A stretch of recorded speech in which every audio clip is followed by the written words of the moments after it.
পারস্য উপসাগরের নীল জলরাশির বুকে যেন এক ভাসমান শহর নোঙ্গর করে আছে।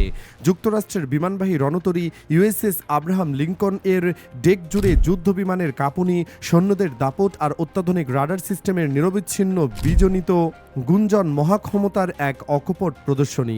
কিন্তু এই বিশালত্ব আর ক্ষমতার প্রদর্শনীর আড়ালে লুকিয়ে আছে এক গভীর উদ্বেগ, এক নীরব উত্তেজনা, যেন যে কোনো সময় এই নিস্তব্ধতা ভেঙে এক ভয়াবহ সংঘাতের বিস্ফোরণ ঘটতে পারে।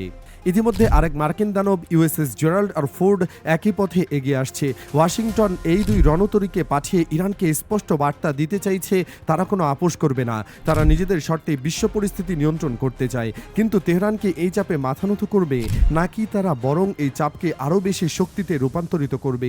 এই প্রশ্নের উত্তর যেন মেঘে ঢাকা। গত 17 ফেব্রুয়ারি যখন গোটা বিশ্ব মধ্যপ্রাচ্যের পরিস্থিতির দিকে তীক্ষ্ণ নজর রেখেছিল, তখন ইরানের সর্বোচ্চ নেতা আয়াতুল্লাহ আলী খামেনি এক ভাষণে সরাসরি ওয়াশিংটনকে হুঁশিয়ারি দিয়েছেন।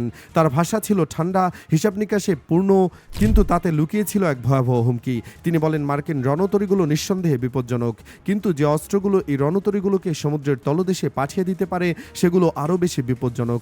এই বক্তব্য কোনো সাধারণ রাজনৈতিক বক্তৃতা নয়, এটি একটি সরাসরি সামরিক হুঁশিয়ারি, যা পারস্য উপসাগরে অবস্থানরত মার্কিন নাবিক এবং সৈন্যদের কানে গেজে যাওয়ার মতো। খামেনির এ বার্তায় স্পষ্ট করে দিচ্ছে যে ইরান কোনোভাবেই আত্মসমর্পণের পথে হাঁটবে না। তারা তাদের ভান্ডারে থাকা অত্যাধুনিক সব অস্ত্রের কথা মনে করিয়ে দিচ্ছে, যা যে কোনো সময় ব্যবহার করে তারা মার্কিন নৌবহরে এক ভয়াবহ আঘাত হানতে পারে। ইরানের এই আত্মবিশ্বাসের পেছনে রয়েছে তাদের ক্ষেপণাস্ত্র প্রযুক্তির বিস্ময়কর উন্নতি। তারা বুঝতে পেরেছে যে মার্কিন যুক্তরাষ্ট্রের মতো পরাশক্তির মুখোমুখি হওয়ার জন্য তাদের ঐতিহ্যগত কৌশলের নয়, অ্যাসিমেট্রিক বা ভারসাম্যহীন যুদ্ধ কৌশলে এগোতে হবে। আর এই কৌশলের মূলে রয়েছে তাদের তৈরি করা এমন কিছু ক্ষেপণাস্ত্র যা শত্রুর প্রতিরক্ষা ব্যবস্থাকে বোকা বানানোর জন্য তৈরি। এর মধ্যে সবচেয়ে আলোচিত হলো 2023 সালে উন্মোচিত হওয়া ফাত্তাহ মিসাইল। এটি কোনো সাধারণ ক্ষেপণাস্ত্র নয়, এটি একটি হাইপারসনিক ক্ষেপণাস্ত্র যার গতি শব্দের চেয়ে 30 থেকে 15 গুণ বেশি। কল্পনা করুন একটি ধাতব প্রজেক্টাইল যা আকাশে এমনভাবে ছুটে চলেছে যেন প্রকৃতির নিয়মকে বৃদ্ধাঙ্গুলি দেখাচ্ছে। এর চেয়েও বড় বিপদ হলো এর গতিপথ পরিবর্তনের ক্ষমতা। ফাত্তাহ আঘাত হানার ঠিক আগের মুহূর্তেই দিক পরিবর্তন করতে পারে, যা যে কোনো প্রতিরক্ষা ব্যবস্থাকে একেবারে ফাঁকি দিয়ে লক্ষ্য ভেদ করতে সক্ষম হয়। এই গ্লাইড প্রযুক্তি এটিকে আরও বেশি মারাত্মক করে তুলেছে, কারণ এটি রাডারে ধরা পড়ার পরও তার গতিপথ অনুমান করা প্রায় অসম্ভব। এটি শুধু একটি ক্ষেপণাস্ত্র নয়, বরং আকাশের এক দুর্বোধ্য প্রেতাত্মা, যা তার লক্ষ্যকে খুঁজে নিয়ে ধ্বংস করে দেবে। কিন্তু ইরানের হুমকি শুধু ফাত্তাহের মধ্যেই সীমাবদ্ধ নয়, তাদের অস্ত্রাগারে এমন হাজারো ধ্বংসযাত্রী ক্ষেপণাস্ত্র মজুদ রয়েছে, যার প্রতিটি মার্কিন নৌবহরের জন্য এক একটি মৃত্যুফাঁদ। এর মধ্যে রয়েছে নূর, কাদির, নাসর এবং আবু মাহদির মতো ক্ষেপণাস্ত্র।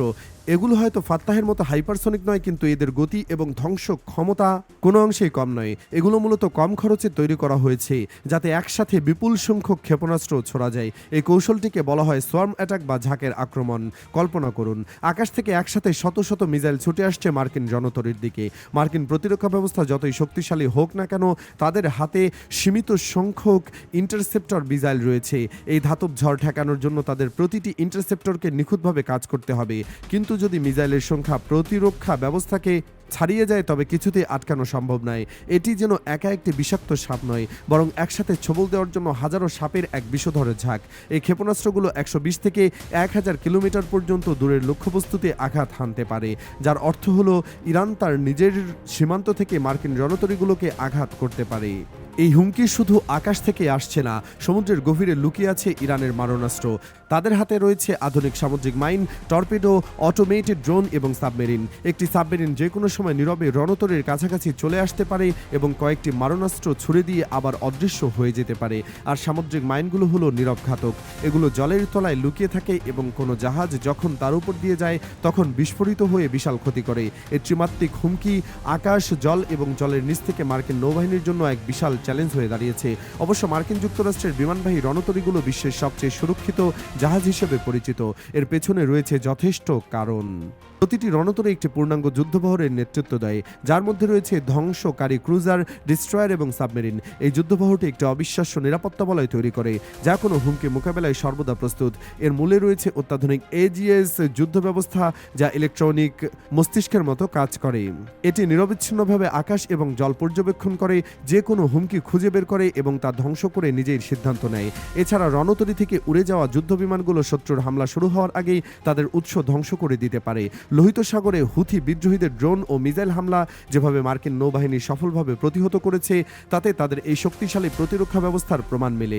কিন্তু সামরিক বিশ্লেষকদের মতে হুথিদের হামলা এবং ইরানের সম্ভাব্য হামলার মধ্যে এক বিশাল পার্থক্য রয়েছে। ইরানের ক্ষেপণাস্ত্রগুলো অনেক বেশি দ্রুতগামী, কৌশলগত এবং সংখ্যায় অনেক বেশি।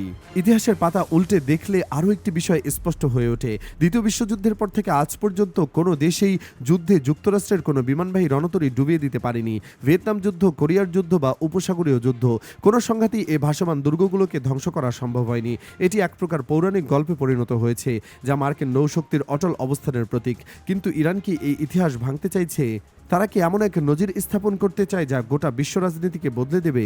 সামরিক বিশেষজ্ঞরা মনে করছেন ইরানের হাতে থাকা অত্যাধুনিক হাইপারসনিক মিসাইল এবং একসাথে শত শত মিসাইলের হামলা মোকাবেলা করা পারস্য উপসাগরে মোতায়েন থাকা মার্কিন জনতরীগুলোর জন্য এক বিশাল চ্যালেঞ্জ। এটি আর শক্তির সাধারণ প্রদর্শনী নয়, এটি এক নতুন যুদ্ধ কৌশলের পরীক্ষা, যেখানে পুরনো নিয়মগুলো আর কাজ করতে পারে না। সুতরাং পারস্য উপসাগর এখন একটি চূড়ান্ত উত্তেজনাপূর্ণ পরিস্থিতির সাক্ষী। একদিকে রয়েছে মার্কিন যুক্তরাষ্ট্রের বিশাল সামরিক বাহিনী, যারা তাদের ক্ষমতা প্রদর্শন করছে। অন্যদিকে রয়েছে ইরান, যারা তাদের অত্যাধুনিক ও অপ্রচলিত অস্ত্রের মাধ্যমে সেই ক্ষমতাকে চ্যালেঞ্জ জানাচ্ছে।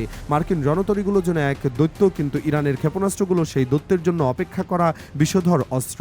আগামী দিনগুলোতে কি হবে? ইতিহাসের পাতা কি নতুন করে লেখা হতে চলেছে, নাকি ক্ষমতার এই প্রতীক আবারও অক্ষত থেকে নিজের পথে এগিয়ে যাবে?